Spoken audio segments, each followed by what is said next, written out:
Hi there, welcome to 3Spoonies. We are your hosts, Claire, Karen, and Joe.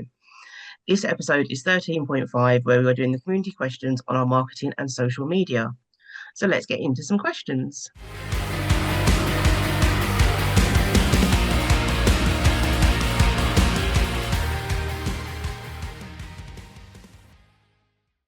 The Activity Connector's mission is to inspire children, young people, and adults alike to find the right activities for them through collaboration.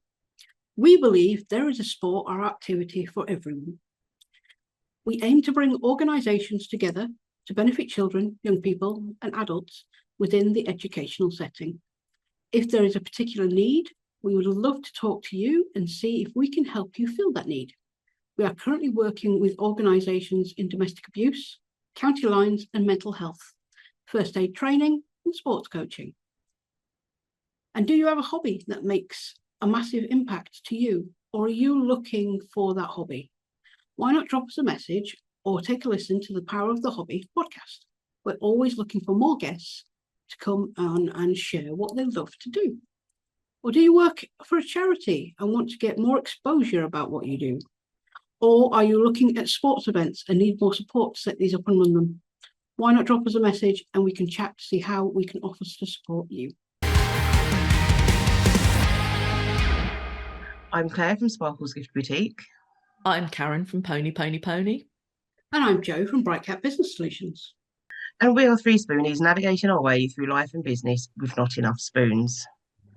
So last week we were talking all about marketing and social media, and we have some community questions that I'm going to throw at Joe and Karen because this is their domain, not mine. I just do what they tell me, basically. So our first question is from Noel, and it is, I've heard that 7-second video clips that don't focus on your face work really well. Is that true? Yeah, I've heard this is Instagram particularly talking about reels. And I think what this is about is short videos can work really well because people tend to watch the whole video, sometimes more than once, because it loops round sometimes and you're not sure if it's looped or not. And I think the idea of not focusing on your face is because we see a lot of people's faces on Instagram. So it can work well. I think it's called like the Be Real approach if you're not looking at your hands. So it's like on a video or a film, if you saw someone's face and you saw them looking down and then you'd see what they were looking down at, it's sort of what they're looking down at. So if you're a maker, it can work well to show a close-up of something you're making. But 7 seconds really isn't very long. I was thinking that it's like that's a really short amount of time. I like a good 30-second video. Yeah, I think 7 seconds, you may not be able to say what you need to. For some people, that could work really well.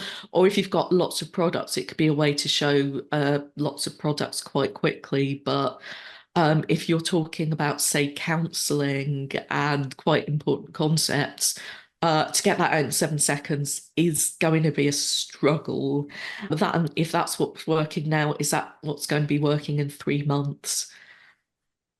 Not necessarily. Some concepts are difficult to get out in under a minute, and you've got to be really punchy with it. But 7 seconds, that to me sounds ridiculous. I could see it working for some things, especially something visual, that it was just very snapped. There you go, done. But yeah, I think most things make it a bit longer. Yeah, I think it would take me multiple takes to get it down to 7 seconds. For some people, like you said, it might work really well if you can just capture something that's happening in the moment or something like that. But if you're finding it really difficult to get it that short, then it may not be worth the amount of effort and you might get extra views and extra likes. But in terms of really deep engagement, there's only so much I can react to 7 seconds, I think. Yeah, there's even if it's a trend, there's no shame in doing it a bit longer.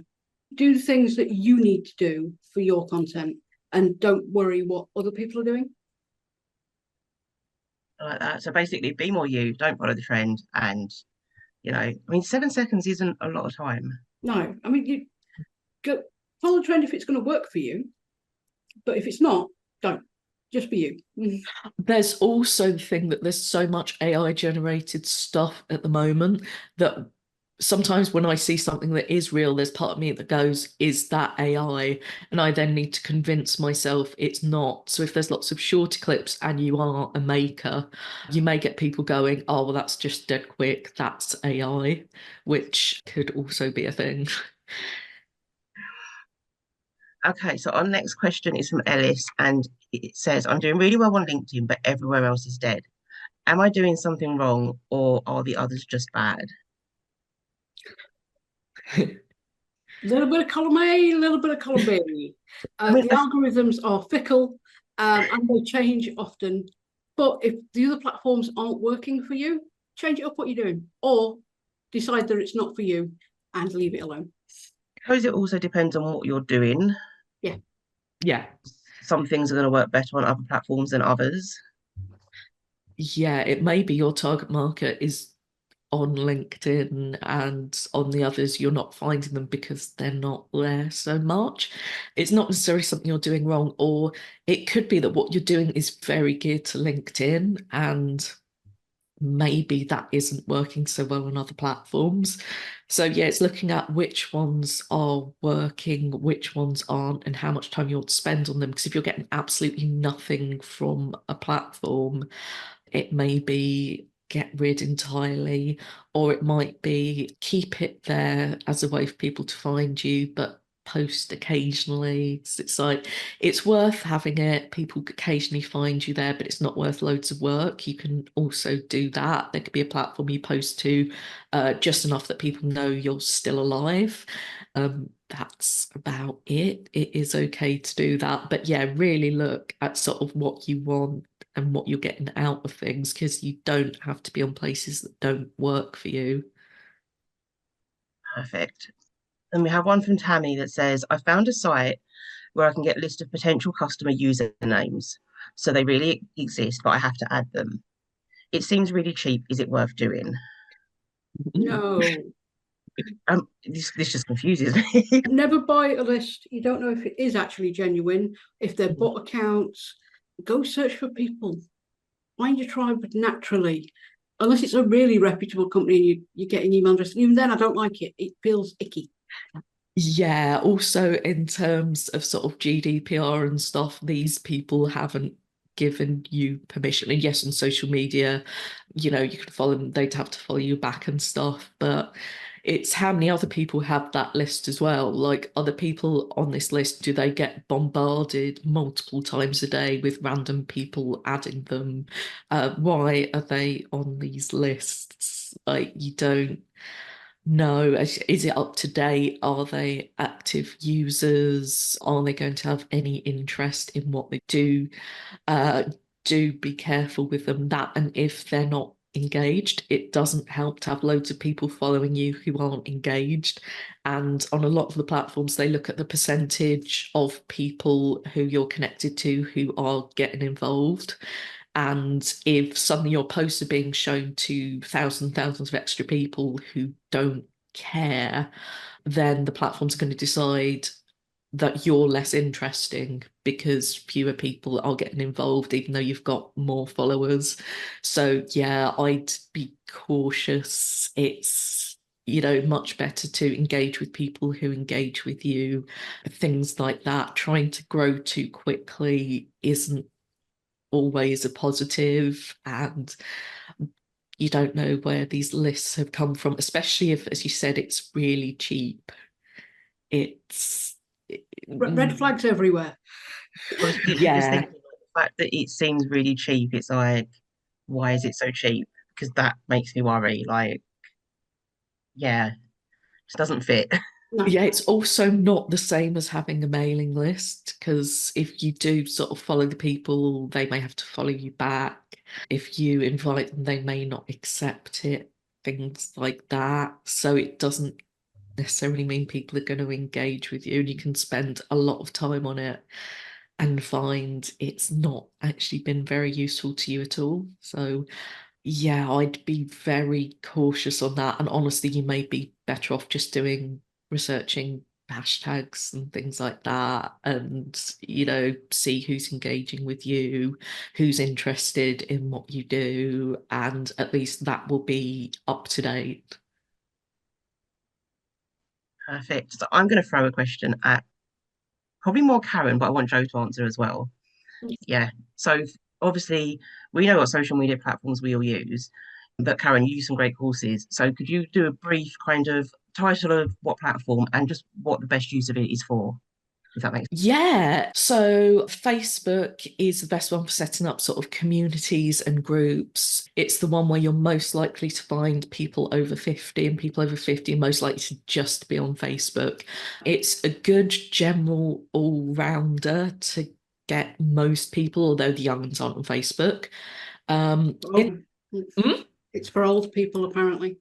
Yeah, well, you can, to be fair, if I were 14, I wouldn't necessarily want to be on the same platform as like my nan and my uncle and whoever else. You can see it, and young people want to have their own thing, and maybe it'll change later. We don't know, but yeah. That seems to be the vibe from the young uns, to my understanding. Instagram, much more focused on picture and video. Some people say it's only video now. That's not the case.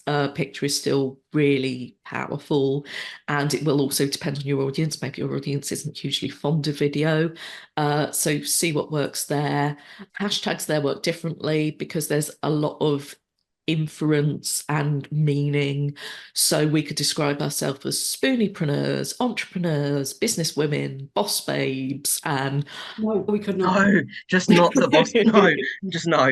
Let's go away from hashtags now. yeah, but choose the ones you can find your audience quite easily by using those hashtags, talking about your ethics, things like that. It's great to be able to sort of drill down into people's interests. Pinterest is my personal favorite.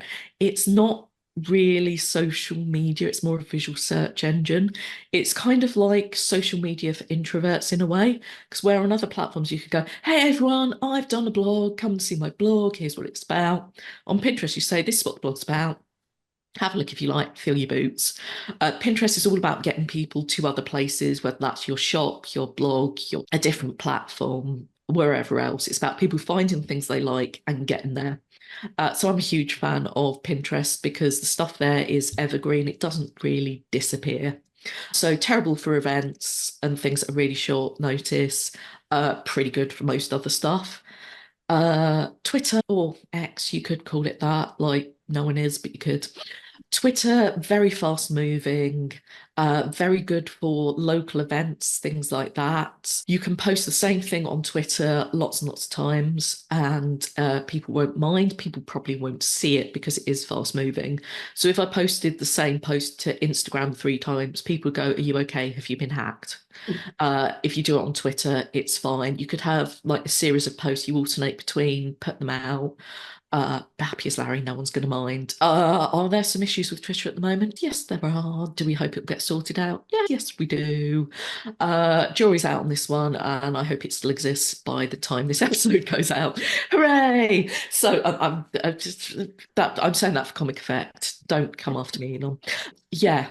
LinkedIn is more businessy, but it doesn't have to be bland and corporate. It's a lot of it's about people making connections. It's a lot more friendly than it used to be, a lot more colourful. There's a lot more going on there. It's considerably more accessible than it used to be. And if you want to connect with business people who also are people, LinkedIn's great for that. What have I not covered? My brain's gone blank. YouTube, Hmm? TikTok, and YouTube. Ah, yes. Yeah, TikTok, video based, generally short form content works best because people's attention spans on TikTok don't tend to be very long. There's not a huge amount of features in terms of video editing and stuff, yes, but in terms of getting people to your websites and things, not so much. There are things like TikTok shops you can set up, which can be for homemade stuff as well as mass produced. But it can be a bit of a kerfuffle to set up. And again, there's some issues with TikTok, shall we say. Look into that, make your own decisions. YouTube, not really social media, but absolutely massive. If you find you're doing things like reels on Instagram, they work really well as YouTube shorts. So stick them across. It doesn't take a lot of extra effort, and it's a whole new audience you may find there. You can subscribe to people you're interested in. It's quite easy to find things of interest. There's things like the comment section. So it's not really social media, but you can put things onto your channel that would be of interest to people that aren't strictly video. It is the second biggest search engine there is, though, I believe. And yes, speaking of subscribing, we are on YouTube. Please subscribe, especially if you're watching it on YouTube. yes, That would help. yeah. YouTube is second only to Google, basically. So it's massive in the same way that Pinterest is the second biggest visual search engine after Google Images. Yeah, YouTube is huge. So if you already got video content, consider sticking it on YouTube and possibly Pinterest. But, you know, it's a way for new people to find you. It's a way to get out there, and also a way to reuse content, because if you spent time making video, make sure as many people as possible see it. And if it's all on YouTube, it's all sort of archived in one place as well, so people can look through and find it. And I think Clubhouse still exists. But I nobody forgot cares. about that one. And Threads. That still exists, but nobody uses that either. Yeah, Threads is still a thing, and well, there's a few other alternatives to Twitter, but the problem is there's not just one alternative. So Mastodon has a reputation of being a bit techie, which it's not necessarily, but that's what people think. Blue Sky is a bit low on features and can be seen as being a bit elitist.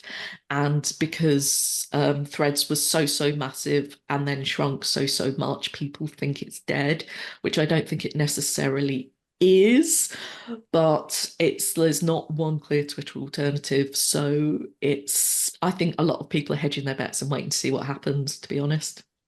I know I am. Perfect. Thank you for answering our questions. Thanks for joining us, 3Spoonies, on our episode of Community Questions on Marketing and Social Media. We would love to know your thoughts in the comments and any questions you have. If you enjoyed this episode, please subscribe for our weekly podcast and leave us a review. You can find us on social media, and we would love it if you would join us in the Business Success Network for Disabled Entrepreneurs Facebook group. You can also buy us a coffee if you like what we do. All of the links are in the show notes. We will see you next week for our topic on art and creativity in business. Have a great day and keep track of your spoons.